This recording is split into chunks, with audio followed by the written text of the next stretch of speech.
When you walk past the gates of Oko Federal University, the first thing you smell isn't the car fumes or the dusty road, it's pepper soup. Thick, hot, spicy, and rich. The kind that wakes up your soul and makes your stomach cry for joy.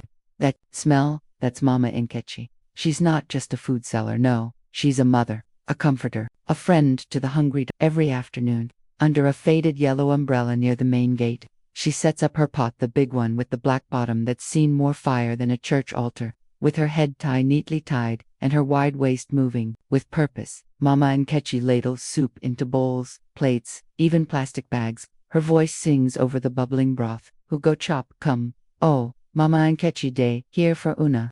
Most students don't call her Mama Nkechi. They call her Mama Love, because that's what she gives with every spoon of her pepper soup. The woman behind the pot, Mama Nkechi, didn't have much, but she gave like she had everything. She lost her husband during a motor accident in AB. 1 minute, he was going to get palm oil from his elder brother's place. The next, she got a call that his bus had somersaulted 3 times on the express. He died on the spot.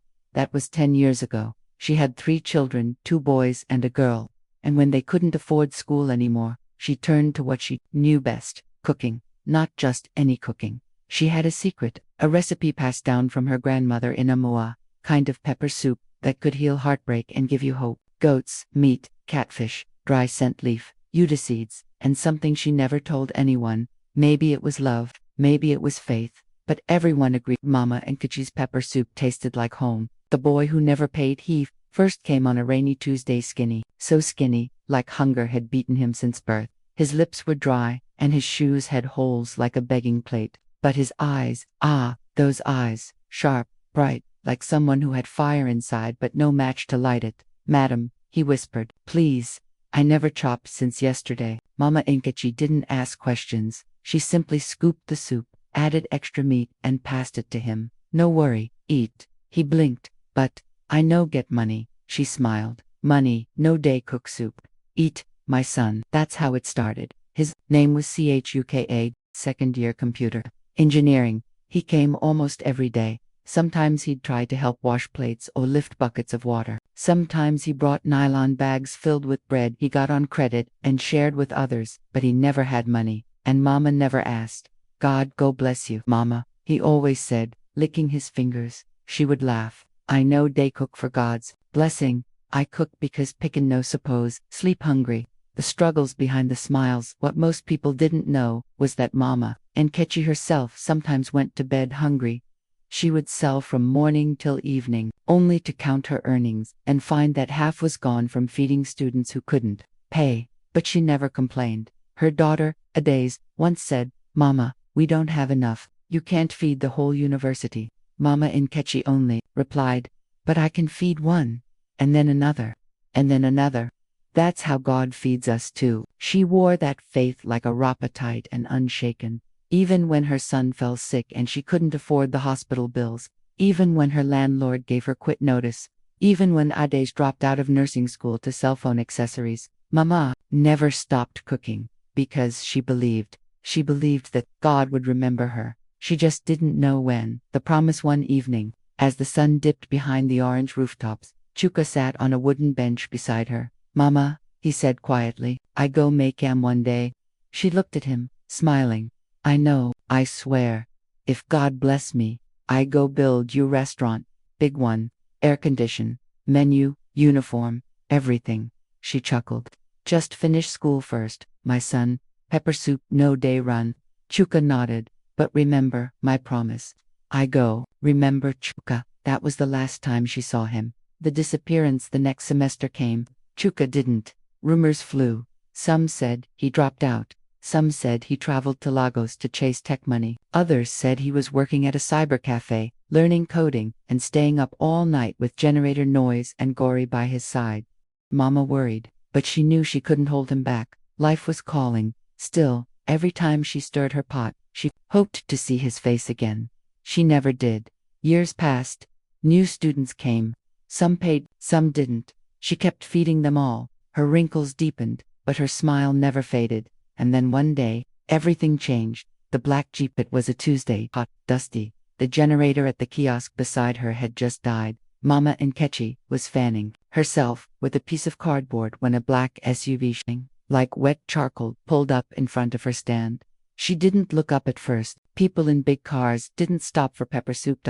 But then the door opened, and out stepped a tall man in a sharp blue suit. His face was different, fuller, beard-lined, wristwatch blinking like a disco light, but the eyes, those eyes, Chuka, the man's smile. Mama, she froze. The spoon in her hand dropped into the pot. Jesus, Chuka rushed forward and hugged her right there, in front of everyone.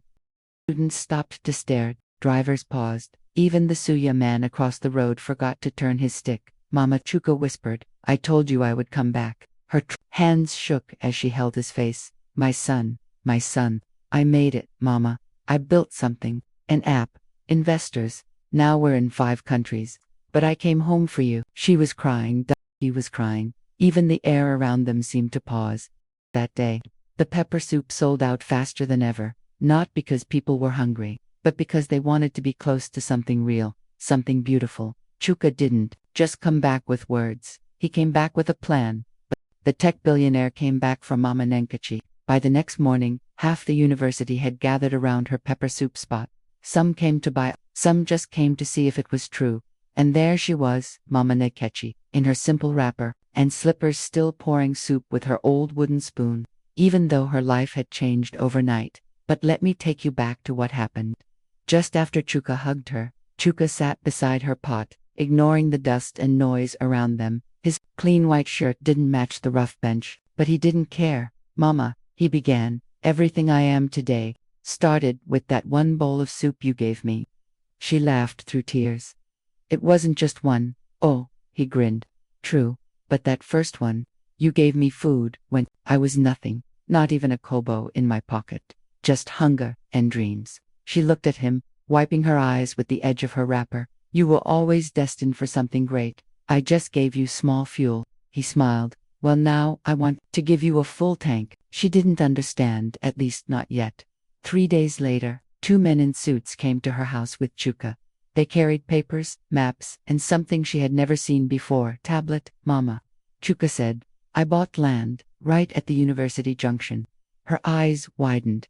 For what? For your restaurant? Your name will be on the building. Mama Nkechi's Pepper Soup Palace. She gasped. Palace key. He laughed. Yes, Mama. Big kitchen staff, uniforms, indoor and outdoor seating, a cold room, solar lights, menu board, pays machine, pays, qua. Yes, Mama. No more cash wahala. You'll even have delivery riders. Students will order online. She covered her mouth. Chuka, this is too much. He took her hands. It's not enough, Mama. It's never enough for someone who fed half a school for free in 6 months. The land became a structure. In 1 year, it became a brand. Mama Nkechi's Pepper Soup Palace opened with a live band, a ribbon-cutting ceremony, and a full-page story in Daily Sun. TV stations came. Students danced. Her children cried. Adazed, her daughter, who had once sold phone pouches on the roadside, became the manager. Her second son, Emeka, left his mechanic job to supervise the kitchen logistics. Her youngest, Junior, returned to school, his fees fully paid. Mama didn't stop cooking though, even with a staff of 10. She still stirred the big pot herself every morning. They came from my hand, she told the head cook. So my hand must touch the soup one day. She called Chuka a hen. She said, arms akimbo, you have done well, my son. But some of those boys and girls I used to feed, they're still suffering. He nodded. Say no more, Mama. That week, the Mama Nkechi Foundation was born. It started with 10 students, full scholarships, feeding allowances, mentorship. Within 2 years, the number grew to 50, then 100. By the 5th year, her foundation had paid school fees for over 300 students across Nigeria. Mama Nkechi was no longer young. Her hands were slower, her back not as straight, but her spirit fierce as ever. One bright Saturday, Chuka came again, this time with a bigger surprise. Mama, he said, as they sat under her favorite mango tree, your grandchildren want to go to Canada. I want to sponsor their studies. She blinked. He smiled. Full tuition, accommodation, everything. Tears welled up in her eyes. What kind of child are you? Chuka chuckled. The one you fed. In 5 years, Mama Nkechi became more than just a woman who sold soup. Featured on CNN Africa, BBC Pidgin, and Channels TV, they called her the mother of Oko students, the woman who fed a nation, the queen of kindness. She received awards from NGOs, local councils, and even the state governor. But every time someone handed her a plaque or microphone, she said the same thing. I'm just a widow who gave one boy a plate of soup. The rest, nah God. On her 65th birthday, Mama Nkechi sat quietly on the balcony of her now 3-story house. Not the old wooden kitchen by the roadside, not the dusty bench, but her own home, with tiles that shone like mirrors and curtains that danced in the breeze. Looked through old photos, one of her husband, one of her younger children, and one of a skinny boy holding a plastic bowl. Smiling, she held that picture tight. Kindness, she whispered, is never wasted. The return one evening, a young girl walked to her office at the restaurant. She wore a faded school uniform and stood quietly, twisting her fingers. Mama, she said, I heard you help students. Mama smiled. Are you hungry? The girl nodded. Mama pointed to the kitchen. Go and eat first. We'll talk after. That was how the cycle continued. One bowl, one student, one future at a time. Kindness always returns. Sometimes with interest, sometimes when you least expect it. But it always finds its way home.